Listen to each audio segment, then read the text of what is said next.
नमस्कार, आप देख रहे हैं आज तक। आपके साथ मैं हूं सईद अंसारी। रात के 10 बज रहे हैं। आप आज तक पर देख रहे हैं दस्तक। स्वागत है आपका। हम आज की सबसे बड़ी खबर यानी कि यासीन मलिक की खबर, जिसे उम्र कैद हुई है और आखिरी सांस तक सलाखों के पीछे उसकी गुजरेगी, इस पर जरूर आएंगे। लेकिन उससे पहले एक बड़ी खबर आ रही है। जम्मू कश्मीर के बड़गाम से ये बड़ी खबर है। आतंकवादियों ने यहां कश्मीरी अभिनेत्री की गोली मारकर हत्या कर दी है और आतंकवादियों की गोलीबारी में अभिनेत्री का 10 साल का भतीजा भी घायल हुआ है। कश्मीर में आतंकवादी लगातार अपनी नापाक हरकतों से बाज नहीं आ रहे हैं। अब उन्होंने एक कश्मीरी एक्ट्रेस को गोली मार दी है। ये कश्मीरी एक्ट्रेस उस समय जब इसे गोली मारी गई, जब इस पर हमला किया गया, तब अपने 10 साल के भतीजे के साथ थी और इस 10 साल के भतीजे को भी गोली लगी, वो घायल हुआ है। एक और कायराना हरकत आतंकवादियों ने कश्मीर में की है। बड़गाम में उसने कश्मीरी एक एक्ट्रेस को आतंकवादियों ने गोली मारी। आइए शुरुआत करते हैं दस्तक की, जहां आज पहले हिस्से में देश की सबसे बड़ी खबर की दस्तक के बारे में आपको हमें बताना है। 1990 के दशक में जो आतंकवादी बना, जिसने फिर अलगाववाद की चादर ओढ़कर पाकिस्तान के इशारे पर कश्मीर में नौजवानों को आतंकवादी बनाया, वो यासीन मलिक आज उम्र कैद की सजा पाता है। और सजा पाने से पहले आतंकी यासीन मलिक महात्मा गांधी को याद करने लगता है। यासीन मलिक की सजा के बाद पाकिस्तान आंसू बहाने लगता है। अब क्या चाहते हैं?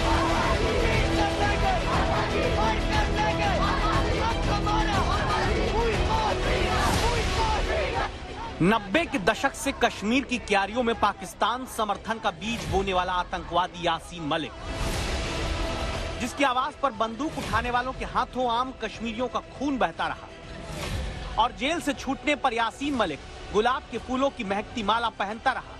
वो दौर दूसरा था, ये दौर दूसरा है।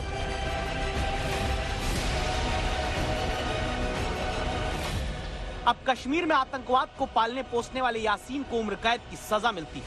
यासीन मलिक को आतंक के लिए पैसा जुटाने की सजा उम्र कैद दी जाती है। कश्मीरियों के हाथ में बंदूक थमाने वाले यासीन मलिक को जिंदगी भर अब जेल के सीखचों के पीछे अपने गुनाहों का हिसाब याद करना होगा।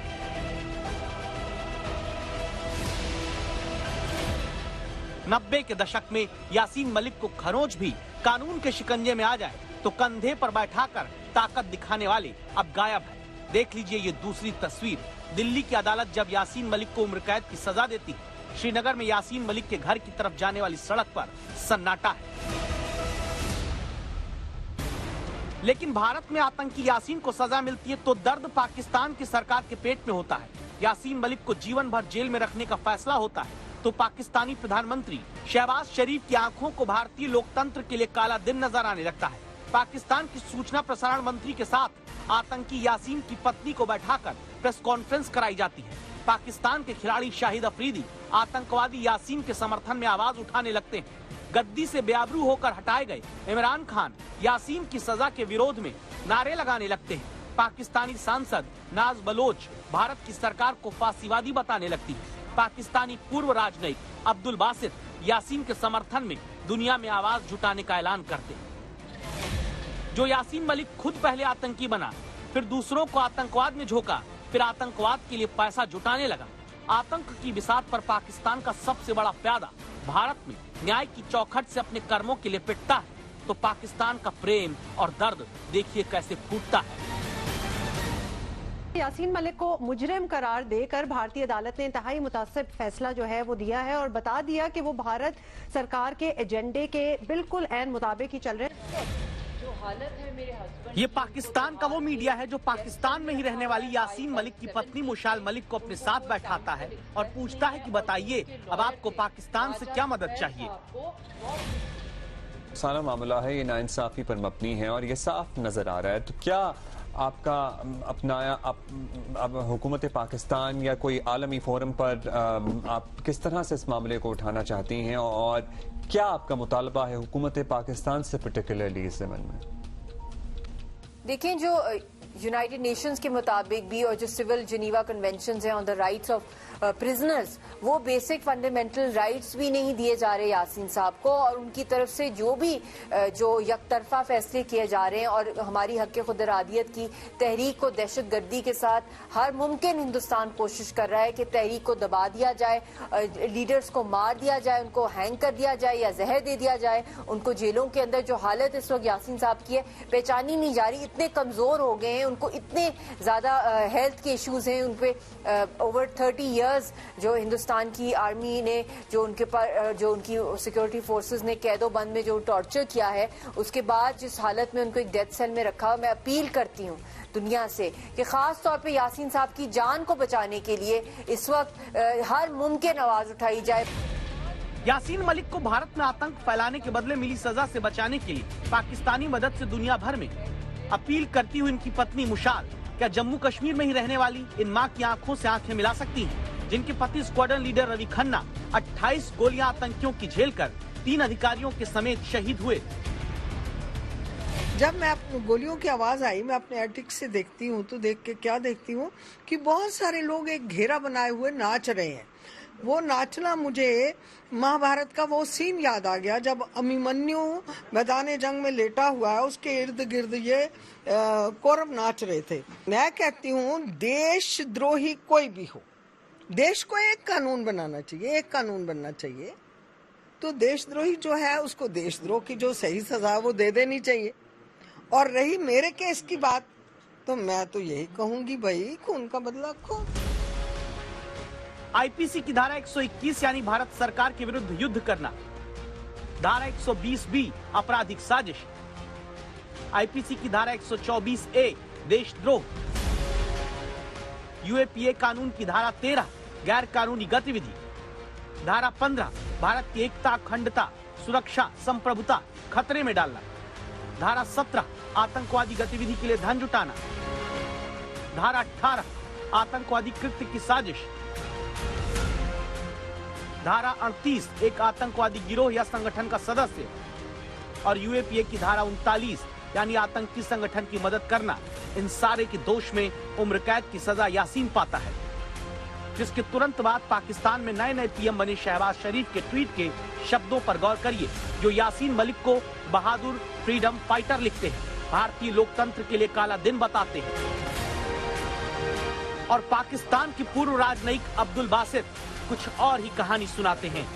मोदी सरकार जब से आई है, हम जानते हैं कि वो किस किस्म का रवैया रहा है, और फिर ख़ास तौर पे 5 अगस्त 2019 से वो भी हमें मालूम है कि अब वो उन्होंने ये तेज़तर कर दिया है, जो ये आज़ादी, ये तहरीक हक़ खुद इरादियत की जो तहरीक के लोग हैं, ख़ास तौर पे जो क़यादत है, उनको अब बिल्कुल उनका सफाया करने पे तुली हुई है। जहाँ तक देखिए यासीन मलिक साहब के ख़िलाफ़ अदालती कार्रवाई है, जो उनके ख़िलाफ़ केस है, वो किसी तौर भी नहीं बनता, क्योंकि हम सब जानते हैं कि 1994 से जो है यासीन मलिक साहब ने जो मिलिट्री जद्दोजहद थी उससे किनारा कशी इख्तियार कर ली थी, और वो पॉलिटिकल स्ट्रगल कर रहे थे। अब्दुल बासित की बात सुनकर सच्चाई समझ लीजिए। पाकिस्तान का असली दर्द कश्मीर को भारत में 370 से मिली आजादी है। इसीलिए यासीन मलिक की पत्नी भी पाकिस्तान से जो मदद मांगती रही। तब एक आदमी पाकिस्तान में 25 मई को सड़क पर नहीं दिखा, जब भारत ने आतंकी यासीन को उम्र कैद की सजा सुनाई। जो आप यहाँ पे वुजू या पानी पीते हैं, ये खून है हमारा, ये लाइन ऑफ कंट्रोल भी टूट जाएगी। मैं इमरान खान साहब, आप तो यासीन के दोस्त थे। यासीन मलिक को सजा के ऐलान के बाद भारत की एजेंसियां अब सक्रिय हैं। वो जानती हैं पाकिस्तान अपने मोहरे को हुई ताउम्र जेल के बाद अपनी करीबी कश्मीरियों से दिखाने के नाम पर, झूठी सांत्वना देने के नाम पर कोई साजिश भारत में रच सकता है। आज तक ब्यूरो।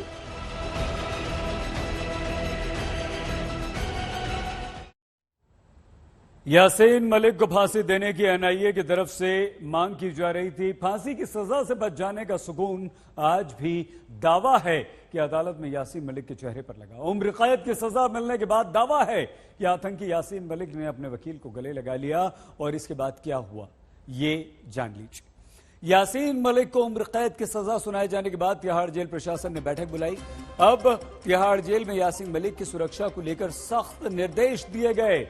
तिहाड़ के भीतर फिलहाल यासीन मलिक को जेल नंबर 7 के एक वार्ड में रखा गया है। अभी अपनी जेल के वार्ड में आतंकी यासीन मलिक को अकेला ही रखा गया। अब सीसीटीवी से लगातार यासीन मलिक पर जेल के अंदर निगरानी रखी जा रही है।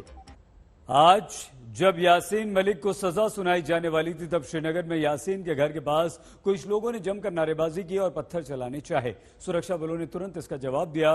प्रदर्शनकारी वापस पीछे धकेल दिए गए। कश्मीर से लेकर दिल्ली तक अब सुरक्षा एजेंसियां सतर्क हैं। कारण पूरी तरह से आइए हम आपको बताते हैं।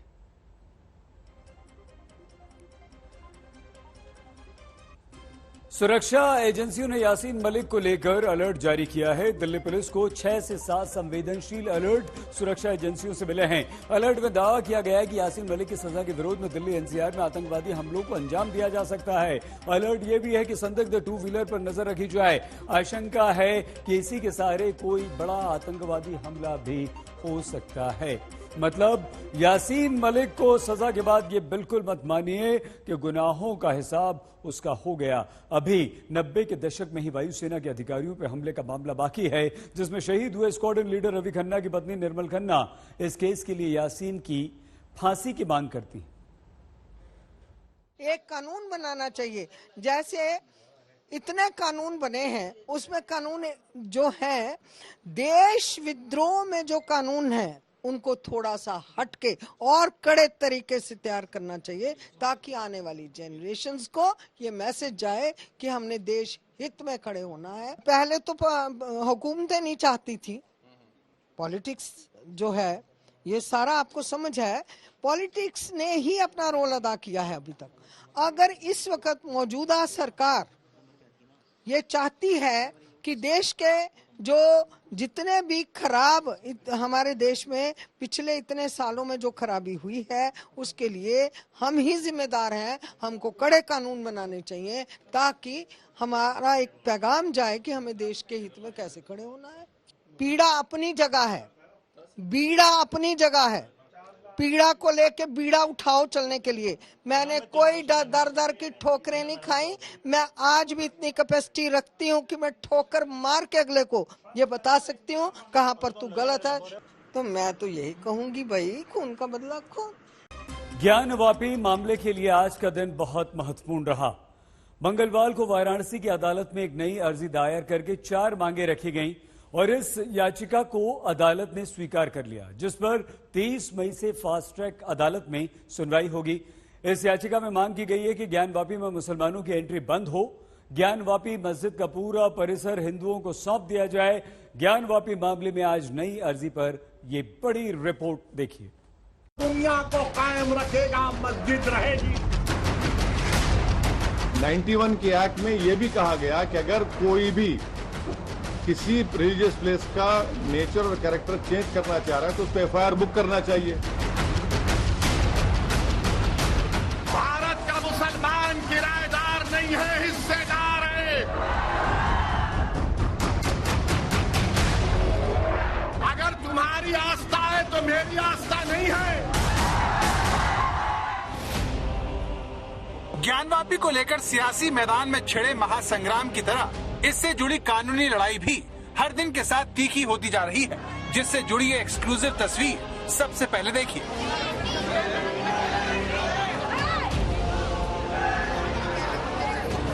स्क्रीन पर दिख रही ये तस्वीरें इसी साल फरवरी महीने की हैं, जहां श्रृंगार गौरी की पूजा हो रही है। ज्ञानवापी परिसर में हर साल माघ के महीने में 9 दिनों तक रामकथा का आयोजन होता है और ज्ञानवापी परिसर में श्रृंगार गौरी की भव्य आरती और दीपदान होता है। अब तक अदालत में श्रृंगार गौरी की इस तरह से रोजाना पूजा अर्चना को लेकर अर्जी थी, लेकिन अब हिंदू पक्ष सीधे सीधे मंदिर बनाने और मस्जिद का हिस्सा गिराने की मांग उठा रहा है। सवाल यह है कि क्या ज्ञानवापी में मुस्लिमों की एंट्री रुकने वाली है और क्या ज्ञानवापी मस्जिद में मिले कथित शिवलिंग की पूजा की इजाजत अदालत से मिलेगी।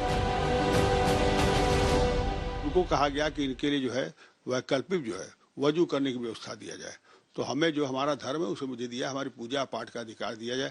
बाबा के लिए दिया जाए। हमारा कोई व्यक्तिगत लाभ नहीं है, देश के हित में, राष्ट्र के हित में और हमारे धर्म के हित में, सनातन धर्म, हिंदू धर्म, शैव संप्रदाय के हित में उनका पूजा होना बड़ी अनिवार्य है। तथा कथित जो मस्जिद है वह मस्जिद नहीं है। 400 साल पहले से वहाँ पर अजान पढ़ रही है, नमाज अदा की जा रही है। हमारा जो यह संस्कृति वो 4000 से भी अधिक पहले वर्ष का प्रमाण कैसे देंगे? महादेव के उस पर बनाया गया है, महादेव को आना चाहिए वहाँ पे जी। वो लोग कह रहे हैं मस्जिद है। नहीं ऐसा तो नहीं है, मस्जिद नहीं, मंदिर ही बनेगा, मंदिर ही बनेगा। वो परम सौभाग्य का समय आ रहा है जब संपूर्ण सनातनियों को बाबा विश्वेश्वर के जलाभिषेक का सौभाग्य प्राप्त होगा। दरअसल सुप्रीम कोर्ट के आदेश पर ज्ञानवापी परिसर की सुनवाई जिला जज की कोर्ट में शुरू हुई।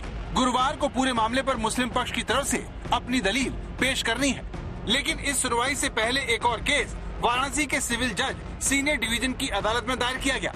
इस याचिका में ज्ञानवापी परिसर हिंदू पक्ष को सौंपने और ज्ञानवापी में तत्काल प्रभाव से पूजा पाठ, राग भोग, दर्शन की मांग की गई।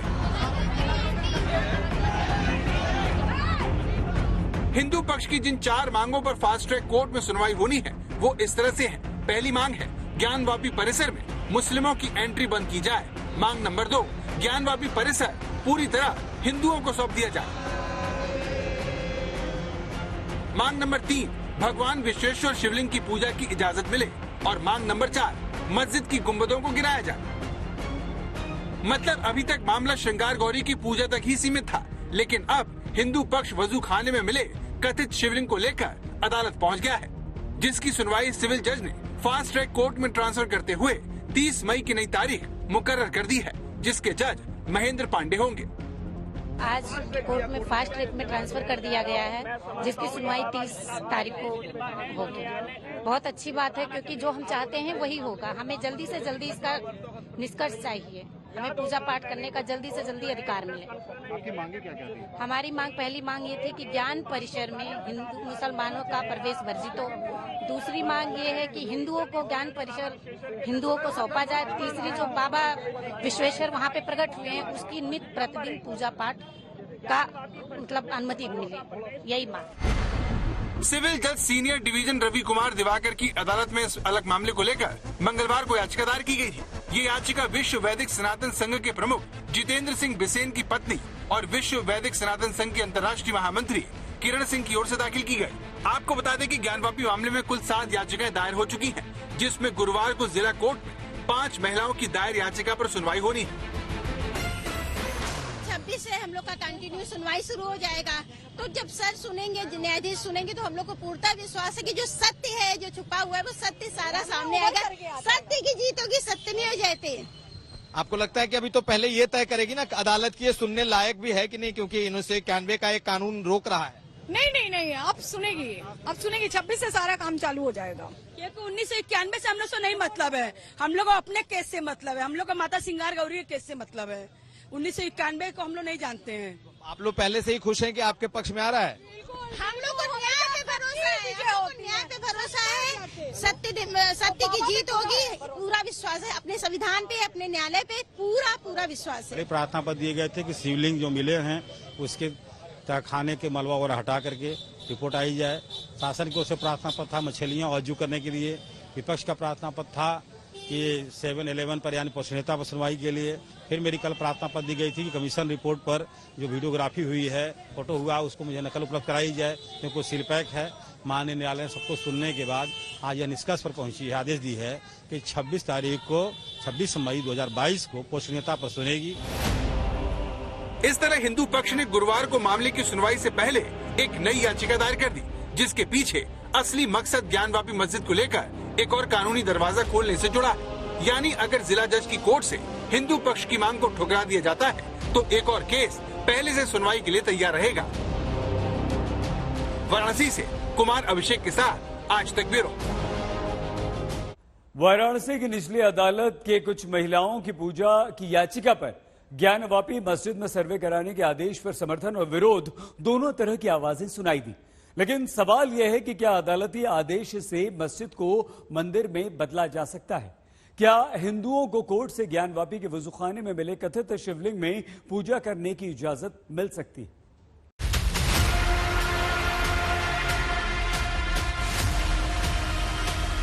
विश्वेश्वर समम लिंगम नास्ति ब्रह्मांड मंडले। विश्वेश्वर के समान विश्व ब्रह्मांड में दूसरा शिवलिंग नहीं है। ये काशी पंचकोशात्मक शिवलिंग है और जो ये मिला है शिवलिंग ही है। नहीं, शिवलिंग का तय नहीं है, ये फव्वारा है। तो मेरी ओपिनियन में ये फव्वारा नहीं है, क्योंकि फव्वारा और शिवलिंग के बीच में फर्क हम समझते हैं। ये एक काफी बड़ा भव्य आदि विश्वेश्वर का शिवलिंग है जो एग्जैक्ट नंदी के सामने है। इसकी दूरी नंदी से 83 फीट है और जहाँ पे इस समय नंदी जिस मस्जिद की तरफ फेस कर रहे हैं उससे 83 फीट की एग्जैक्ट स्ट्रेट दूरी पे ये शिवलिंग बीचों बीच मिला है। फव्वारा था, इस्तेमाल में होता रहा और आज भी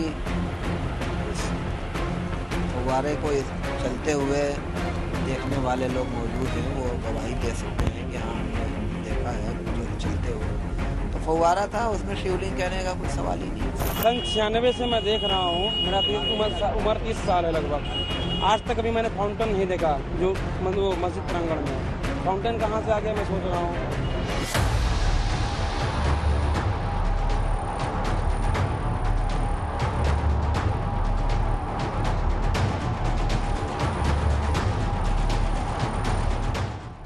ज्ञानवापी मस्जिद विवाद ने काशी विश्वनाथ मंदिर को राजनीति के केंद्र में ला खड़ा किया है।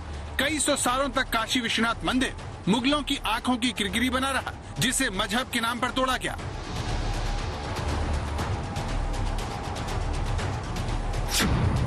लेकिन क्या औरंगजेब के राज में ही मंदिर तोड़े गए? काशी विश्वनाथ मंदिर को क्यों तोड़ा गया? क्या मंदिर के अवशेषों से ही मस्जिद बनाई गई? इन सवालों पर इतिहास भी एक राय नहीं है, इसीलिए अब फिर से मंदिर मस्जिद का विवाद अदालत में सुना जा रहा है। लेकिन सवाल यह है कि क्या काशी और मथुरा के मंदिरों को औरंगजेब ने तोड़ा था? इन सवालों को लेकर हम प्रोफेसर इरफान हबीब के पास गए, जिन्होंने हमें बताया कि बनारस का मंदिर औरंगजेब नहीं तोड़ा था और मथुरा के मंदिर को भी उसी के इशारे पर नुकसान पहुँचाया गया। मंदिर ये तोड़ा है बनारस का जी है, एक मथुरा का है, वो केशव राय का बहुत बड़ा टेम्पल था, वीर सिंह बुंदेला ने बनाया था जहांगीर के जमाने जी जी। तो ये दो मंदिर उनका तो इसमें कोई दो राय नहीं। मंदिर ही मान के तोड़ा, एक मथुरा में तोड़ा, मथुरा में बहुत मंदिर थे उसमें भी एक तोड़ा, लेकिन केशव राय का बहुत बड़ा मंदिर था, उसमें शक नहीं। लेकिन बना वो जहांगीर के जमाने में था, जहांगीर का बड़ा अफसर था वो। बनारस में जो मंदिर तोड़ा था वो कितना पुराना था मुझे नहीं मालूम। केशव राय का बहुत। इरफान हबीब आगे कहते हैं कि औरंगजेब ने काशी मथुरा के मंदिरों को जानबूझकर तोड़ा था। मथुरा का केशव राय का मंदिर जहांगीर के समय में भव्य बनाया गया था। मंदिर तोड़ने के बाद औरंगजेब ने कहा था, मैं मंदिर नहीं बनने दूंगा। औरंगजेब ने ये कहा था कि नए मंदिर में बनने नहीं दूंगा। अब सवाल ये है कि क्या औरंगजेब के शासन में जिन मंदिरों को तोड़ा गया उनके ही अवशेषों का इस्तेमाल मस्जिदों को बनाने में किया गया? क्या इसीलिए ज्ञानवापी मस्जिद की दीवारों पर हिंदू चिन्हों का बोलबाला है? बाबरी मस्जिद में खुद इस्तेमाल किए गए पत्थर मंदिरों में। बहुत सी मस्जिदें ऐसी होंगी जिनमें वही पत्थर पड़े हुए थे, वो इस्तेमाल कर लिए, तो इसमें ऐसी क्या बात?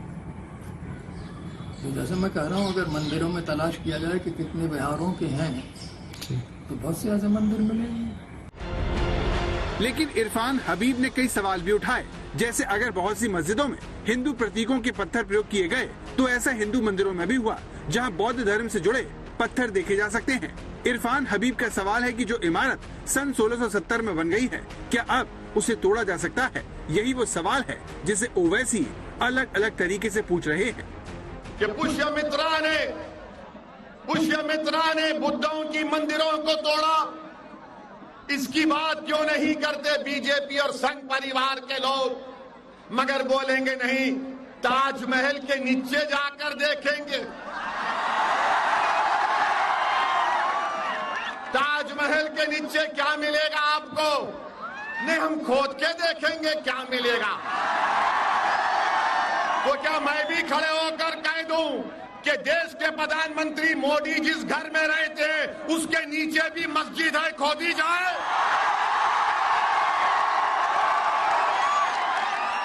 अगर तुम्हारी आस्था है तो मेरी आस्था नहीं है। क्या मोदी की आस्था ओवैसी की आस्था से बढ़कर है या बराबर है, बताओ आप।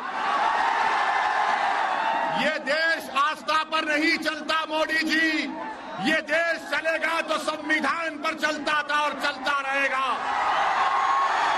भारत का मुसलमान किराएदार नहीं है, हिस्सेदार है। लेकिन सवाल यह है कि अगर ज्ञानवापी मस्जिद में ऐतिहासिक या पुरातत्व संबंधी सबूत मिलते हैं तो क्या मस्जिद को शिव मंदिर में तब्दील किया जा सकता है? अगर ये साबित हो जाए कि ज्ञानवापी मस्जिद के एक हिस्से में शिवलिंग है तो क्या कोई अदालती आदेश हिंदुओं को वहाँ पूजा जारी रखने के लिए कह सकता है? ऐसे ही सवालों ने ज्ञानवापी मामले को बहुत बड़ा मुद्दा बना दिया है, जिस पर देश के नामी गिरामी मुस्लिम संगठनों ने देवबंद में एक कॉन्फ्रेंस बुलाई है। ये देवबंद की तस्वीर है, जहाँ पर बड़े बड़े टेंट लगाकर अगले चंद दिनों में बड़े जलसे की तैयारी हो रही है। जमीयत उलेमाए हिंद की अगुवाई में हो रहे इस कार्यक्रम में मुस्लिम संगठनों के 1200 से 1500 के बीच प्रतिनिधि आने की उम्मीद है। मुस्लिम संगठनों का इस सम्मेलन 28 और 29 तारीख तक चलेगा, जिसमें मुस्लिम संगठन ज्ञानवापी मस्जिद, मथुरा की शाही ईदगाह मस्जिद, कुतुब मीनार और यूनिवर्सल सिविल कोड पर चर्चा कर सकते हैं। इसमें सभी मुद्दे जो हैं, जितने भी मुद्दे हैं, सभी मुद्दों पर बातचीत होगी। इसके अपने एजेंडे हैं और अपने एजेंडों पर ये हो रही है। इसमें जो भी देश में नफरत का माहौल पैदा किया जा रहा है उस पर भी चर्चा होगी और सद्भावना मंच जो जमीयत उलमा हिंद ने कायम किया है उस पर भी चर्चा होगी। इसमें पूरे देश भर के जो हमारे कार्यकर्ता हैं सब जगह से आएंगे। कितनी उम्मीद है, कितने उलमा आएंगे? उम्मीद ये है कि 1200 से 1500 के बीच में उम्मीद है कि आ जाएंगे। इसमें हमारा 3 चरणों में होगा। हमारा 28 तारीख की सुबह में 9 बजे से शुरू होकर 12 बजे ख़त्म हो जाएगा पर प्रथम चरण। दूसरा चरण हमारा शाम 7:30 बजे शुरू होकर 9:45 बजे ख़त्म हो जाएगा। तीसरा चरण 29 तारीख में सुबह 9 बजे शुरू होगा। अभी तक ज्ञानवापी मामले में ओवैसी ही मुखर हैं। उनके भाई औरंगजेब की मजार पर फूल जलाकर सियासी तापमान पहले ही बढ़ा चुके हैं, तो सीनियर ओवैसी एक और मस्जिद न खोने की दुहाई देकर अपनी सियासत लगातार चमका रहे हैं। जब मैं 20, 19, 20, 21 साल का था तो बाबरी मस्जिद को मुझसे छीन लिया गया। अब हम वही 19, 20 साल के बच्चों की आंखों के सामने दोबारा मस्जिद को नहीं खोएंगे इंशाअल्लाह ताला। क्या आप तमाम लोग अहद लेते हैं कि हम कोई मस्जिद को नहीं खोएंगे? क्या आप अहद लेते हैं कि अब हम कोई मस्जिद को नहीं खोएंगे? लेकिन देवबंद के मुस्लिम संगठनों का सम्मेलन इस मामले में अहम हो सकता है, जहां मंदिर मस्जिद विवाद से जुड़े कई प्रस्ताव पास किए जाने की संभावना है। आपको बता दें कि देश भर में कई मस्जिदों में प्लेसेस ऑफ वर्शिप एक्ट को चुनौती देते हुए हिंदू पक्षकारों ने पूजा के अधिकार की याचिका लगा रखी है। काशी, मथुरा और दिल्ली के कुतुब मीनार को लेकर स्थानीय अदालतें सुनवाई कर रही हैं। धैर्य से काम लें, आप शांति बनाए रखें और जो ये मुद्दे उठ रहे हैं ये पानी के गोले की तरह है जो गुब्बारे की तरह फूलता है और फिर फौरन फूट जाता है। ये सारी चीजें जो हैं हमारे मुल्क के अंदर संविधान है, हमारे मुल्क के अंदर अदलिया है, अदलिया पे भरोसा रखना चाहिए और अदलिया के जो फैसले, जो कोर्ट के फैसले आएंगे वो हमारे ही हक में आएंगे, क्योंकि जो हमारे काम हो रहे हैं वो बिल्कुल दुरुस्त है। इससे पहले all India Muslim personal law board ने भी अपनी एग्जीक्यूटिव कमेटी की आपात बैठक की थी, जिसमें बोर्ड की लीगल कमेटी को मस्जिद मामले में मुस्लिम पक्ष की हर संभव मदद करने की बात कही गई थी। देवबंद से पिंटू शर्मा और लखनऊ से आशीष श्रीवास्तव के साथ आज तक ब्यूरो। दस्तक में आज के लिए बस इतना ही। आप प्लीज अपना बहुत ख्याल रखिएगा। देखते रहिए आज तक।